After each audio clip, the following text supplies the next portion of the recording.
अस्सलामुअलैकुम सामीन। 10 रमज़ानुल मुबारक और 11 मार्च है। ख़बर का उन्वान है झिंझाने में माहौल बिगाड़ने की कोशिश। इस मामले में पुलिस ने राजू नामी मुलजिम को गिरफ़्तार कर लिया है। यहाँ एक गांव है थाना झिंझाने में पांथपुरा। ये झिंझाना मगरबी उत्तर प्रदेश के ज़िला शामली का एक कस्बा है। वहाँ थाना झिंझाना इलाके में गांव है पांथपुरा।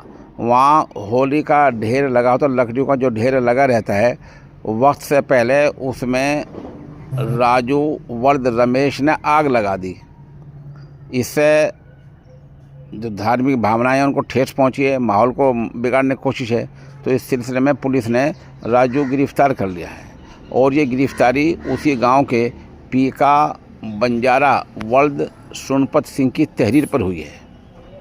पुलिस की तरफ से जारी प्रेस नोट में कहा गया है कि जिन लोगों ने गिरफ़्तार किया है, जो पुलिस वाले, उनमें ज्ञानेंद्र सिंह चौकी इंचार्ज चौसाना थाना झिंझाना ज़िला शामली, इस तरह आशीष कुमार चौकी चौसाना थाना झिंझाना ज़िला शामली वगैरह, ये पुलिस पार्टी है। इन लोगों ने इसको गिरफ़्तार किया है और ये गिरफ़्तारी कल ही हो गई थी।